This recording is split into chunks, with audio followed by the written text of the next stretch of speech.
আসসালামু আলাইকুম ওয়ারাহমাতুল্লাহি ওয়াবারাকাতুহু। আশা করি আল্লাহর অশেষ রহমত ও মেহেরবানিতে আপনারা সকলেই ভালো আছেন আর আপনারা দেখছেন আলোকিত ইসলামিক টিভি। আমি শান্ত, বাসা ঢাকায়, আর পড়ালেখা করি ঢাকার এক স্বনামধন্য আলিয়া মাদ্রাসায়। মাদ্রাসায় পড়লেও আমি আর মাদ্রাসার 10 জন ছেলেদের মতো ছিলাম না, অর্থাৎ পাঞ্জাবি জুব্বা এসব পরতাম না, শার্ট প্যান্ট পরতে বেশি পছন্দ করতাম। আর মাদ্রাসার অন্যান্য ছেলেদের মতো অতটা সাধুও ছিলাম না। সারাদিন গান বাজনা নিয়ে ব্যস্ত থাকতাম। গান বাজনা যেন লাইফের একটি পার্ট হয়েছিল।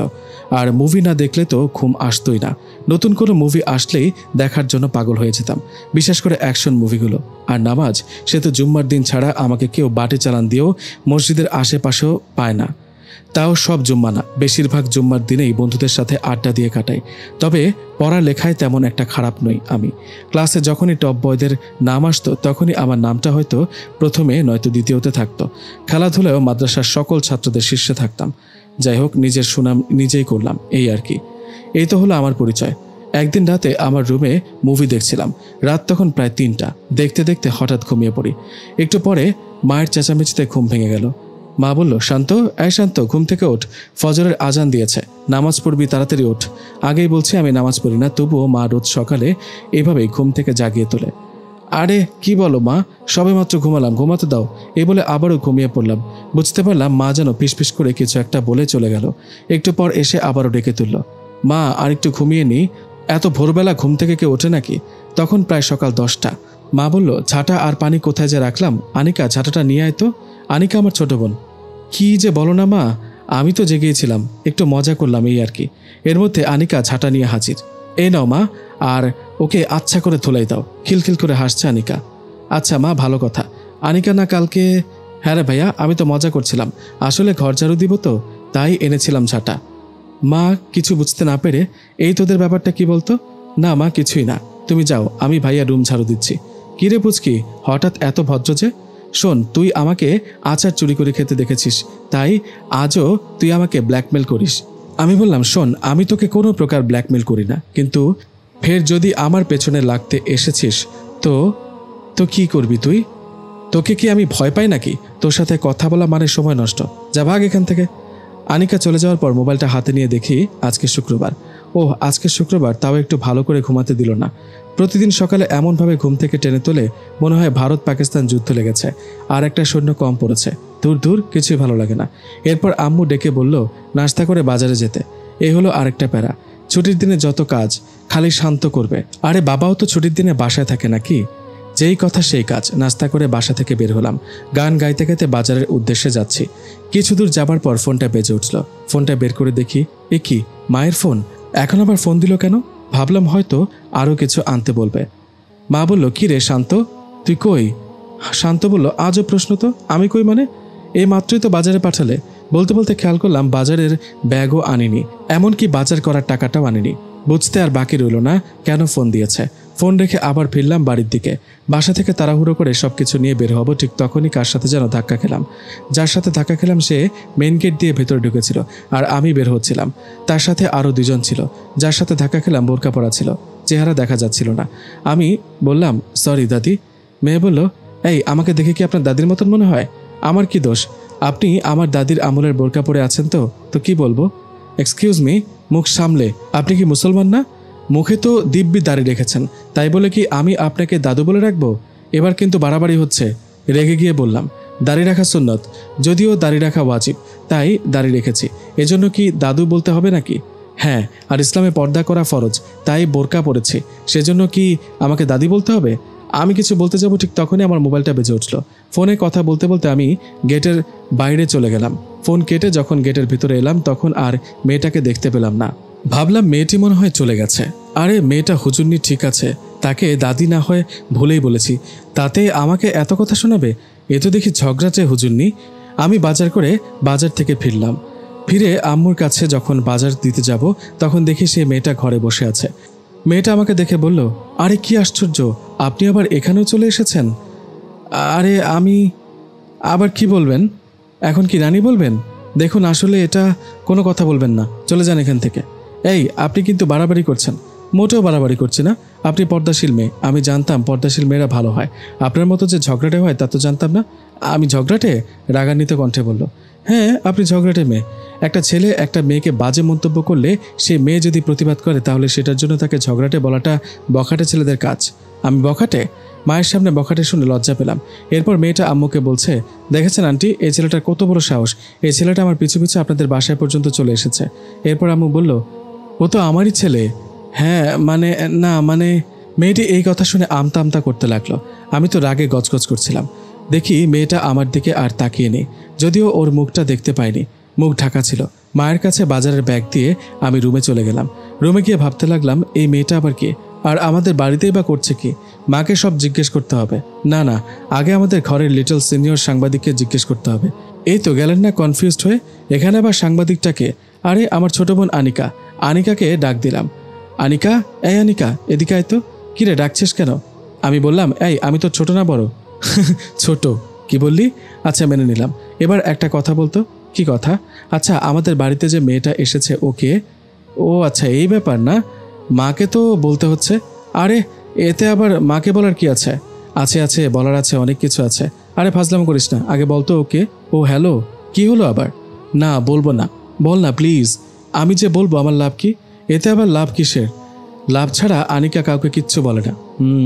আচ্ছা আইসক্রিম খাওয়াবো? সত্যি? আরে হ্যাঁ রে, এবার তো বল। আচ্ছা শোন, ও হলো বাবার বন্ধুর মেয়ে। আসলে ওরা এখানে নতুন, ওর বাবার বদলি হয়েছে, আর এখন মাসের অর্ধেক, তাই বাসাও পাচ্ছে না কোথাও। এজন্য আমাদের বাসায় থাকবে এই কয়দিন। আচ্ছা যা এখন। আমার আইসক্রিম বিকেলে পাবি। তারপর আনিকা চলে গেল। আমি বক্সে গান ছেড়ে গান শুনছিলাম। তখন আবার আনিকা এসে বলল, এই গান বন্ধ কর। শুনেও না শোনার ভান ধরলাম। দাঁড়া, আমি বন্ধ করছি। কি? গান বন্ধ করলি কেন? আয়শা আপু বলেছে গান বন্ধ করতে। আরে পাগল খেয়ে গাঁজা হয়ে গেলি নাকি? কি বললি? পাগল খেয়ে গাঁজা হয়েছি মানে কি? না মানে গাঁজা খেয়ে কি পাগল হয়ে গেছিস? আমাদের বাসায় আয়শা নামের কেউ নেই। আরে আমাদের বাসায় আজকে যে মেয়েটা এসেছে তার নাম আয়শা। তো তার কি গান ভালো লাগেনি? দাঁড়া, অন্য একটা গান ছাড়ছি। তোকে আর কোনো গান ছাড়তে হবে না, সে গান শোনে না, গজল শোনে। মাদ্রাসায় পড়ে তো তাই। মাদ্রাসায় তো আমিও পড়ি। তাহলে? তোর কথা বাদ, তুই তো মাদ্রাসার ছাত্র নামের কলঙ্ক। কি বললি তুই? ঠিকই বলেছি। আর হ্যাঁ, এই রুমটা ছাড়তে হবে। কেন? এটা আমার রুম। আজ থেকে এখানে আয়শা আপু থাকবে। কই আপু? এসো। যা তুই বাইরে যা, মা ডাকছে। আরে অবাক ব্যাপার, আজকে সকাল থেকে আমার উপর তৃতীয় বিশ্বযুদ্ধ চলছে। দূর দূর, ভালো লাগে না। সবাই আমাকে এমনভাবে ধরেছে মনে হয় আমি মঙ্গল গ্রহের প্রাণী। তারপর গেলাম মায়ের কাছে। মা বলল, শান্ত, বাজারে গিয়ে মাংস নিয়ে আয় তো। আরে আমি একটু আগেই তো মাংস আনলাম, এখন মুরগির মাংস আনবি? আয়শা আবার গরুর মাংস খায় না। এই আয়শাকে নিয়ে সবাই পড়লো কেন? হঠাৎ আয়শা পেছন থেকে মাকে ডাক দিল, আন্টি, এই মুভির ভিডিও ক্যাসেটগুলো পেলাম শান্ত ভাইয়ের রুমে। এগুলো ধরেছেন কেন? এগুলো দেখা ঠিক না, ইসলামে হারাম এটা। আমি বললাম, আমাকে এগুলো দিন বলছি। না দেব না। মা দিতে বলো। মা বলল, ও তো ঠিকই বলেছে, যাও মা, তুমি এগুলো ফেলে দাও। আমি বললাম, কিন্তু। মা বলল, আরেকটা কথা বলবি না, যা। কাজটা ঠিক করলেন না আয়শা। যাবি নাকি গরম খুন্তি দিয়ে দাগ দেব? আচ্ছা যাচ্ছি যাচ্ছি, টাকা দাও। এরপর মায়ের কাছ থেকে টাকা নিয়ে বের হলাম বাজারের উদ্দেশ্যে। বাজার থেকে ফিরলাম। তারপর আমি বললাম, এই নাও তোমার বাজার। কোথাকার কোন মেয়ের জন্য আমাকে 2 বার বাজারে পাঠিয়েছ? কিছু বললি? না কিছু না, বলছিলাম আজকের দিনটা আমার খুব ভালো কেটেছে। তা তো কাটবেই। তারপর আমি গোসল করে জুম্মার নামাজ পড়তে গেলাম। নামাজ শেষে জিলাপি দিচ্ছিল। অনেক আশা নিয়ে লাইনে দাঁড়িয়েছিলাম, কিন্তু ভাগ্য এত ভালো যে জিলাপি শেষ। এইখানে জিলাপি আমার সাথে প্রতারণা করলো। দিনটাই আজ খারাপ হচ্ছে। কি আর করার, 10 টাকা জিলাপি কিনে খেতে খেতে বাসায় চলে আসলাম। সকাল থেকে কিছুই খাইনি জিলাপি ছাড়া। পেটের ভেতরে এবার চতুর্থ বিশ্বযুদ্ধ শুরু হয়ে গেল। তারপর মা ডেকে খাবার দিল। আনিকা রোজ আমার সাথে বসেই খায়, কিন্তু আজ খাবারের টেবিলে আনিকাকে দেখছি না। মাকে জিজ্ঞাসা করলাম, মা আনিকা কোথায়? ও খাবে না? মা বলল, আনিকা আয়শার সাথে তোর ঘরে বসে আছে। ঘরে বসে কেন? এখানে বসে খাওয়া যায় না? মা বলল, আয়শা আবার চেয়ার টেবিলে বসে খায় না। বুঝতে পারলাম চেয়ার টেবিলে খাওয়া সুন্নত নয়, তাই সুন্নতি তরিকায় খাবার খাচ্ছে। তারপর তাড়াতাড়ি করে খেয়ে নিলাম। খাবারের পর এবার একটু বিছানায় গড়াগড়ি দিতেই হবে। যেই আমার রুমে ঢুকতে যাব তখনই মনে পড়ল, আমার ঘরে তো ওই মেয়েটা থাকবে, তো আমি কোথায় থাকবো? চলে গেলাম মায়ের কাছে। মা, আমার রুমে তো ওই মেয়েটাকে পাঠিয়েছ, তাহলে আমি কোথায় থাকবো? এই এশাটাকে আবার? নাম তো আয়শা। ও, ওই হলো একটা, ছাদে যে ঘরটা আছে সেখানে গিয়ে তুই থাকবি। কি? ওইখানে এত গরমে আমি সিদ্ধ হয়ে যাব? মা বলল, কিছু হবে না বাবা, যা বলছি তাই কর। আমি বললাম, আমার মানে নিজের ছেলের চিন্তা তোমার একটুও নেই? তুমি এই মেয়েকে পেয়ে আমাকে ভুলে গেলে? আগে জানতাম ছেলেরা বউ পেলে মাকে ভুলে যায়, আর আজ দেখছি আরেক মেয়েকে পেয়ে মা ছেলেকে ভুলে গেছে। কি বললি? আমি বললাম, মনে হয় কেস জন্ডিস। মনে মনে বলছিলাম আর কি। না না, তুমি ঠিকই বলেছ মা, ছাদে আসলেই খুব ঠান্ডা, আমি যাই, ঠিক আছে। তখন আর ছাদে গেলাম না, বাইরে বের হয়ে গেলাম, বন্ধুদের সাথে আড্ডা দিয়ে রাতে বাসায় ফিরলাম। দিনটা যে কত কষ্টে কাটলো বোঝাতে পারবো না। রাতের খাবার মা এসে রুমে দিয়ে গেল, খাবার খেয়ে বিছানায় গা এলিয়ে দিলাম। এই হয়েছে কাজ। বিছানায় এত লাল পিঁপড়ে কোথা থেকে যে এলো। এরপর বিছানার চাদর বাইরে রেখে শুয়ে পড়লাম, কিন্তু ঘুম আসছে না। আমার আবার নিজের রুম ছাড়া ঘুম আসে না, আর ঘুম না আসলে গান শুনতে হয়। এক কথায় গান ছাড়া আমার পেটের ভাত হজম হয় না। কিন্তু গান কিভাবে শুনবো? আমার ফোনের স্পিকার নেই, সাউন্ড বক্স তো আয়শা যেখানে থাকে সেখানে। এপিট ওপিট করতে করতে কারেন্ট চলে গেল। আর কি ঘুম হয়? এরপর দরজা খুলে খোলা আকাশের নিচে ছাদের উপর শুয়ে পড়লাম। আকাশের দিকে তাকাতেই মন ভালো হয়ে গেল। তারাগুলো মিটিমিটি করে জ্বলছে। মনে হলো মায়া মাখা তারাগুলো আমাকে যেন কিছু একটা বলতে চাচ্ছে। তারপর তারাগুলো গুনতে গুনতে কখন যে ঘুমিয়ে পড়েছে খেয়াল নেই। হঠাৎ ঘুম ভেঙে গেল। বুঝতে পারলাম চোখের ওপরে পানির ফোঁটা পড়ছে। আরে ব্যাপার কি? বৃষ্টি হচ্ছে নাকি? না, এ তো দেখি বিনা মেঘে বৃষ্টি। দেখলাম মুখে কাপড় জড়ানো একটা মেয়ে আমার পাশে দাঁড়িয়ে আছে, আর তার হাতে ছোট একটা বালতি। তার ঠিক পাশে দাঁড়িয়ে আছে আনিকা। বুঝতে বাকি রইল না আসলে ব্যাপারটা কি ঘটেছে। আমি বললাম, আরে আপনি এত রাতে এখানে কি করছেন? আর আমাকে ঘুম থেকে তুললেন কেন? আন্টিকে বলবো কাল যেন আপনাকে ডাক্তারের কাছে নিয়ে যায়। কেন কেন? এখন ফজরের আজান হয়ে গেছে, আর আপনি এত রাতে দেখলেন কোথায়? না, তা না হয় বুঝলাম, কিন্তু এখানে কেন এলেন? আয়শা বলল, কেন আবার? এখন নামাজের সময়, নামাজ পড়বেন। এমনিতেই আমার জন্য আপনাকে ছাদে ঘুমাতে হলো, তাই অজুর জন্য পানি এনেছি। কষ্ট করে আর নিচে যেতে হবে না। আর হ্যাঁ, খবরদার নামাজ না পড়ে ঘুমাবেন না। কথাটা বলেই আমাকে কোনো কথা বলার সুযোগ না দিয়ে নিচে চলে গেল। আমি মনে মনে ভাবছি কি উটকো ঝামেলা বাড়িতে এসে উঠলো, এর জন্য আমার রুম ছাড়তে হয়েছে। আর এখন রুম থেকে উঠিয়ে বলছে নামাজ পড়তে। কিছুক্ষণ ভাবলাম কি করব। তারপর চিন্তা করলাম মেয়েটা আমার জন্য কষ্ট করে পানি নিয়ে এসেছে, এখন যদি নামাজ না পড়ি তাহলে বেশি পাপ হবে। নামাজটা পড়েই ফেলি। অজু করলাম, তারপর নামাজ পড়ে রুমে গিয়ে শুয়ে পড়লাম। কিন্তু ঘুম আসছে না। একটা কথা বারবার মনে হচ্ছে, মেয়েটা আমার সাথে কথা বলে, কিন্তু আমি ওর মুখটা এখন পর্যন্ত দেখতে পারিনি। যতবার আমার সামনে এসেছে ততবার মুখ ঢাকা ছিল। মেয়েটা আসলে কি চায়? মেয়েটাকে আমি ভাবতাম ঝগড়াটে, কিন্তু তা নয়। আসলে মেয়েটা ভালো। যদি ভালো নাই হবে আমার জন্য অজুর পানি আনতে গেল কেন? 7-5 ভাবতে ভাবতে ঘুমিয়ে পড়লাম। সকাল 7:30 ঘুম ভাঙলো। ঘুম থেকে উঠে ফ্রেশ হয়ে নিচের তলায় গেলাম খাবারের জন্য। গিয়ে দেখি সব খাবার টেবিলে রেডি। বাহ, আজ এত তাড়াতাড়ি নাস্তা পেয়ে খুশি হলাম। মাকে ডাক দিলাম, কিন্তু কোনো সাড়া পেলাম না। এরপর ডাক দিলাম আনিকাকে, তারও কোনো সাড়া নেই। ব্যাপারটা কি, কোথায় গেল সব? আমি ভাবলাম এখনও হয়তো সবাই ঘুমাচ্ছে, তাই খাওয়া শুরু করলাম। কি বলবো, খাবারটা এত মজাদার হয়েছে বলার বাহিরে। আপনারা খেলে আপনারাও বুঝতেন। পেছন থেকে একজন বলে উঠল, খাবারটা কেমন হলো? আমি বললাম, দারুণ, সুপার, অসাধারণ, জবাব নেই। আহ, কিন্তু পেছন থেকে কে কথা বলল? পিছু ফিরে দেখে আয়শা দাঁড়িয়ে আছে। তুমি? মানে আপনি? হ্যাঁ, কেন চমকে গেলেন? না না, চমকাবো কেন? আর খাবারটা না একদম ভালো হয়নি। আয়শা বলল, তাহলে এর আগে যে বললেন? কি বললাম আবার? আচ্ছা, মা আর আনিকা কোথায়? তারা তো একটু কাজে বের হয়েছে। এত সকাল আবার কিসের কাজ? এত সকাল কোথায়? এখন বাজে 11:46। কি? এটা কি করে হতে পারে? আমি তো দেখলাম 7:30। আগেই বলেছিলাম চোখের ডাক্তার দেখাতে। যাক, আমার জন্য ভালো হয়েছে। প্রতিদিন যেন বের হয়। কেন? কেন আবার? তাহলে এত মজার খাবার মিস করতে হবে না, আর ঘুমটাও হবে ভালোভাবে। আপনি তো এইমাত্র বললেন খাবার ভালো হয়নি, এখন আবার? হ্যাঁ, তা তো ঠিকই বলেছি বলে মুচকি হাসি দিয়ে চলে গেলাম। আড়াল থেকে দেখলাম আয়শা দাঁড়িয়ে আছে। মুখ তো আর দেখতে পাইনি, কারণ মুখে কাপড় জড়ানো ছিল। তবে চোখ দেখে যা বুঝলাম ও হাসছিল। এভাবেই কাটতে লাগলো দিনগুলি। প্রায় মাস শেষ হবার পর্যায়ে। ওরাও নতুন বাসায় শিফট হয়ে গেছে। যাওয়ার আগে আমার কাছে ক্ষমা চেয়েছিল বখাটে বলার কারণে। যাওয়ার দিন দেখেছিলাম আনিকা আয়শাকে জড়িয়ে ধরে কাঁদছিল, আর আয়শার চোখ দুটি টলমল করছিল। তা দেখে প্রথম দিন একটু খারাপ আমারও লেগেছিল, কিন্তু পরের দিন থেকে দিনগুলো আমার মতোই কাটছিল। একদিন দুপুরে লাঞ্চ করে বিছানায় আধশোয়া অবস্থায় গান শুনছিলাম। হঠাৎ ফোনে অপরিচিত নাম্বার থেকে মেসেজ আসলো। মেসেজে লেখা ছিল, আসসালামু আলাইকুম। ওয়ালাইকুম আসসালাম। কিছু মনে করবেন না, আমি আপনাকে চিনতে পারিনি। নামটা কি মনে আছে? ও হ্যাঁ, কেমন আছেন? আয়শা বলল, আলহামদুলিল্লাহ ভালো। আপনি? এই তো ভালো। শুধু ভালো বলতে নেই, সবসময় বলবেন আলহামদুলিল্লাহ ভালো। আচ্ছা ঠিক আছে, তো বলুন কেমন আছেন? আলহামদুলিল্লাহ ভালো। আসলে আপনাকে একটা কথা বলার ছিল, তাই বিরক্ত করছে। হ্যাঁ, কি কথা বলেন? আর বিরক্ত হওয়ার কথা বলছেন কেন? আমি কি বলেছি যে আমি বিরক্ত?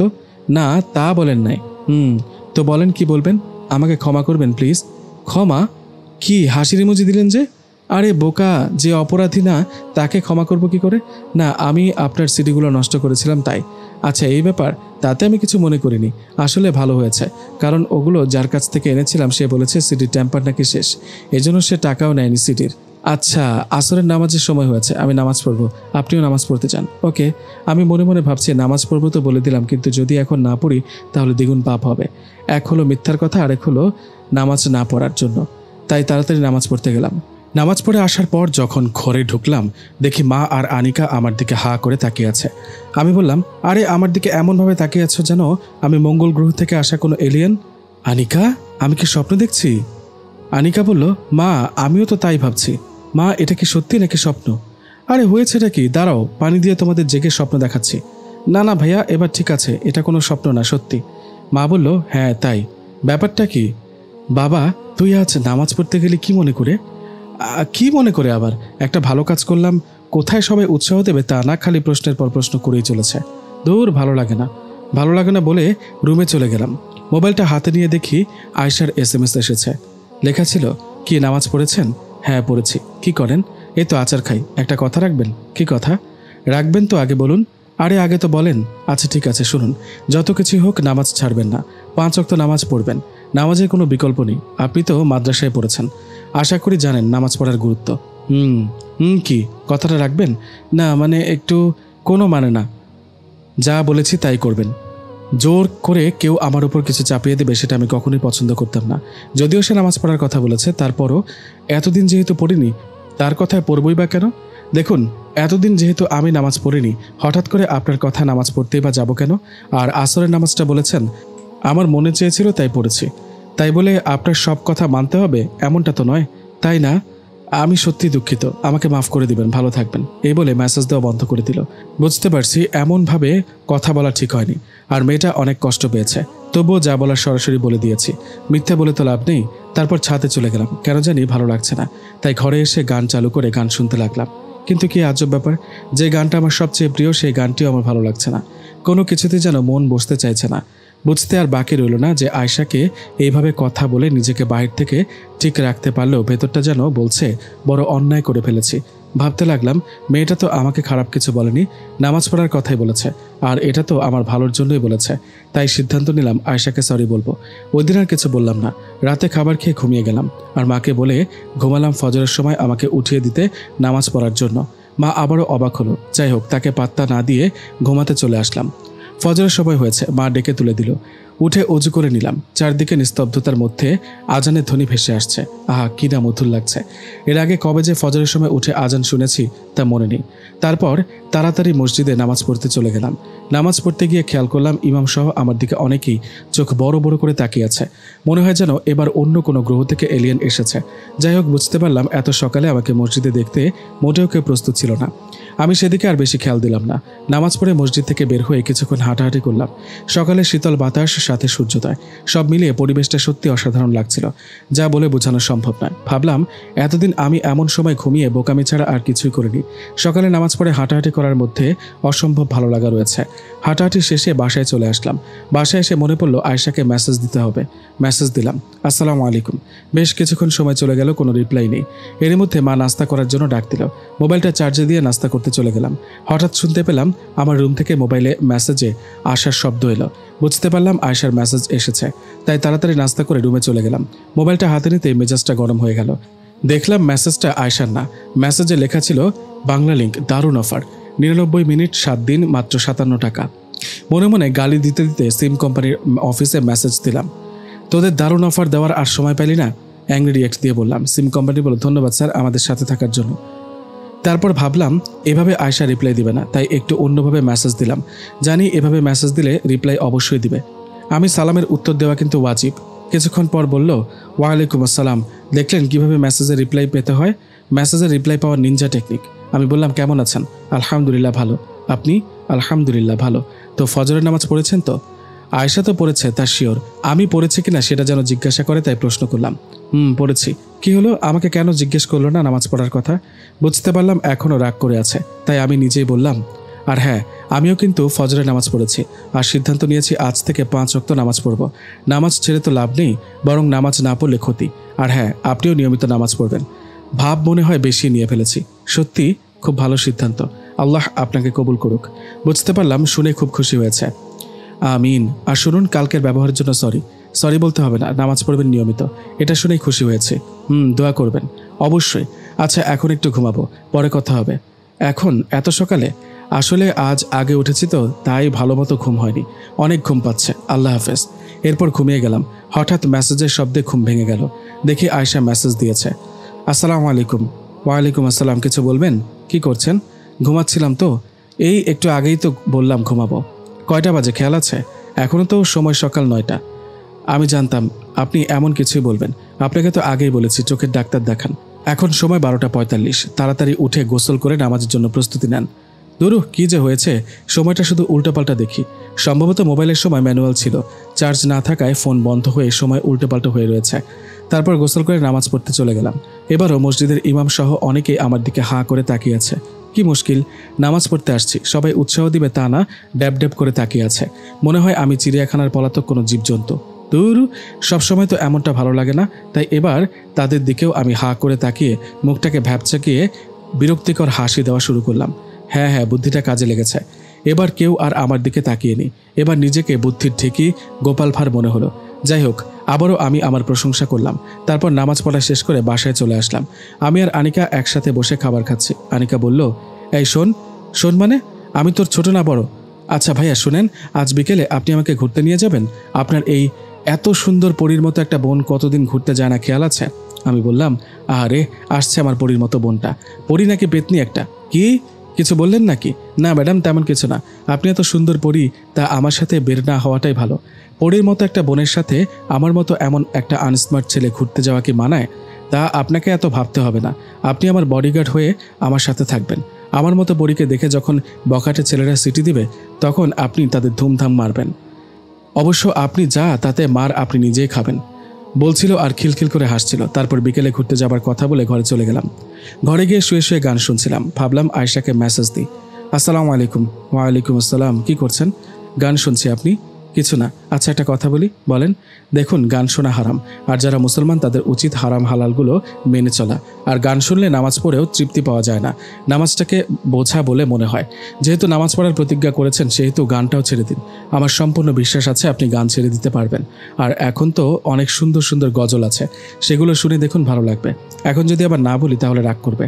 আর আয়েশা তো আমার ভালোর জন্যই বলেছেন। আচ্ছা, কথা দিলাম আমি আর গান শুনবো না। তাহলে এখনই আপনার ফোন থেকে গানগুলো ডিলিট করে দিন। ওকে, ডিলিট করছি। এই বলে গানগুলো সব ডিলিট করে দিলাম। এখন গান ছাড়া ভালো লাগছে না। যে গান ছাড়া আমার ঘুমই আসে না, আজ সেগুলোর সাথে ব্রেকআপ করতে হলো। তারপর ইউটিউবে ঢুকে গজল শুনছিলাম। কি মধুর গজল। সত্যিই তো, আয়েশা ঠিক বলেছে। বর্তমানে নতুন গজলগুলো তো শুনতে অসাধারণ।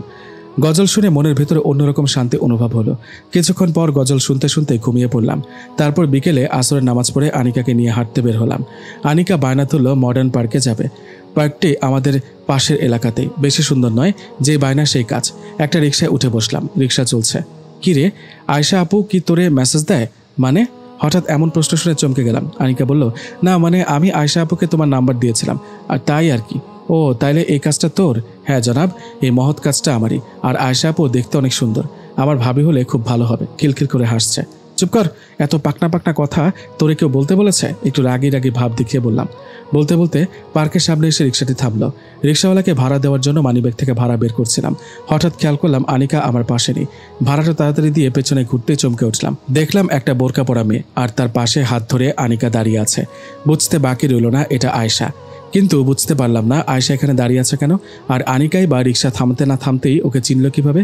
বোরকা পরা ছিল, এত তাড়াতাড়ি তো চেনার কথা না। তারপর আয়েশাকে জিজ্ঞাসা করলাম, আপনি এখানে কোনো কাজের জন্য এসেছেন? আপনি তো আসতে বললেন। আমি মানে? আমি কখন আসতে বললাম? দুপুরে আপনি তো মেসেজ দিয়ে বললেন আয়েশা বিকেলে মডার্ন পার্কের সামনে এসো, জরুরি কাজ আছে। আর এখন মেসেজ দিও না, সরাসরি কথা হবে। আরে আজব তো, আমি আপনাকে এখানে আসতে বলবো কেন? আপনি নিশ্চয়ই মজা করছেন। কিছুই বুঝতে পারছি না। আয়েশা বলল, দেখুন মজা আমি না, আপনি করছেন। এ বলে মোবাইলটা বের করে মেসেজটা দেখালো। কি আজব, মেসেজটা তো আমার মোবাইল থেকেই পাঠানো, কিন্তু আমি তো এমন কোনো মেসেজ দিইনি। তাহলে মেসেজটা আসলো কোথা থেকে? আর আয়েশাও তো মিথ্যে বলার মতো মেয়ে না, আর মিথ্যেই বা হবে কেন? মেসেজটা তো প্রমাণ করে ও মিথ্যে বলছে না। কিন্তু মেসেজটা তো আমার না, তা তো বোঝাই যাচ্ছে।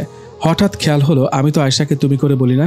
দেখুন আমি তো কখনোই আপনাকে তুমি করে বলিনি, মেসেজে তো তুমি করে লেখা। হ্যাঁ তাই তো, এটা তো খেয়াল করিনি। এবার দুজনেই কনফিউজড হয়ে গেলাম। তাহলে মেসেজটা দিল কে? ভাবতে ভাবতে হঠাৎ চোখ গেল আনিকার দিকে। আনিকাকে দেখলাম ও খিলখিল করে হাসছে। আনিকা, এই কাজটা তোর না তো আবার? জি জনাব, এটা আমারই কাজ। এবার হাসিটা আরও বাড়িয়ে দিল। আমি আর আয়েশা তো ভ্যাবাচাকা খেয়ে গেলাম। মানে তুই কখন মেসেজ দিলি? তুই যখন দুপুরে ঘুমাচ্ছিলি তখন চুপি চুপি তোর রুমে গিয়ে মেসেজটা দিয়েছি। কিন্তু কেন? কেন মানে? আয়েশা আপুকে কতদিন হলো দেখি না, তাকে দেখতে মন চাইছিল তাই এমনটা করেছি। কি আয়েশা আপু, ভুল কিছু করেছে আমি? না আনিকা, তুমি ভালোই করেছো। অনেকদিন হলো আমিও তোমাকে দেখি না। এ বলে দুজন হাঁটা শুরু করলো। আমি কাকতারুয়ার মতো দাঁড়িয়ে রইলাম। আমি তো ওর বুদ্ধি দেখে রীতিমতো অবাক। ভাবছি ও আমার বোন, ওর মাথায় এত বুদ্ধিগুলো ঘুমানোর সময় রাখে কই? ওর থেকে একটু বুদ্ধি চুরি করে নিতে হবে। জি জনাব। আসবেন নাকি দাঁড়িয়ে থাকবেন? আনিকা বলল। হ্যাঁ হ্যাঁ আসছি। টিকিট কেটে পার্কের ভেতরে ঢুকলাম। তিনজনে হাঁটছে। সামনে ফুলের বাগান। বাগানের সামনে লেখা ছিল ফুল ছেঁড়া সম্পূর্ণ নিষেধ। কিন্তু আনিকা বায়না ধরল ওখান থেকে ফুল ছিঁড়ে এনে তাকে দিতে হবে। আচ্ছা মুশকিল তো। এই যে ম্যাডাম, ওই উপরে দেখেন তো কি লেখা। এখান থেকে ফুল নেওয়া যাবে না। আরে রাখেন আপনার সাইনবোর্ড, ফুল আনতে বলেছি তো ফুল নিয়ে আসবেন। কি আর করার, বায়না যখন ধরেছে তখন ফুল এনে দিতেই হবে। ফুল ছেঁড়ার জন্য প্রস্তুতি নিলাম। গিয়ে একটা একটা করে ফুল ছিঁড়ছি। এর মধ্যে মালি এসে হাজির। মালি বলল, এ কি করছেন আপনি? কেন ভাই, কি হয়েছে? বলছি আর ফুল ছিঁড়ছি। কেন মানে? ফুল ছেঁড়া নিষেধ লেখা আছে, দেখেন না? মানে দেখি নাই তো। কোথায় লেখা আছে ভাই? বলছি আর ফুল ছিঁড়ছি। ওই যে দেখেন না, নাকি পড়তে জানেন না? ঠিক বলেছেন ভাই, পড়তে জানি না। কি বলবো আর দুঃখের কথা, ছোটকালে বাবা অনেক মারধর করে স্কুলে পাঠাতো। আমার স্কুলে যাবার মোটেও কোনো ইচ্ছে ছিল না। ক্লাস 1-এ 2বার ফেল করেছিলাম, ক্লাস 3-তে 3বার, আর ক্লাস 5-এ মাত্র 4বার। কান্না জড়িত কণ্ঠ নিয়ে বলছি আর ফুল ছিঁড়ছি। যেভাবে হোক ফুল তো আমাকে নিতেই হবে। মালি বলল, এ কি, তবু আপনি ফুল ছিঁড়ছেন? রেগে এবার রবির মতো জ্বলে উঠেছে। হাতের দিকে তাকিয়ে দেখলাম মোটামুটি ভালোই ফুল তুলে ফেলেছি। আর এই মালিটা যেভাবে চেঁচামেচি করা শুরু করেছে তাতে আরও বেশিক্ষণ এখানে থাকা যাবে না। আমি বললাম, ভাই আপনাকে কে যেন ডাকছে। পেছন দিকে দেখিয়ে বললাম। মালি পেছনে তাকাতে না তাকাতে আমি ভিড়ের মধ্যে হারিয়ে গেলাম। তারপর ফুল এনে আনিকাকে দিলাম। ফুল পেয়ে মহারানী এখন মহা খুশি। আমি বললাম, অনেক কষ্টে এনেছি, থ্যাঙ্কস বলো। আনিকা বলল, তোকে থ্যাঙ্কস বলতে আমার বইয়ে গেছে। আবারও হাসিটা দিল। ওর হাসিটা আমার কাছে অসম্ভব ভালো লাগে।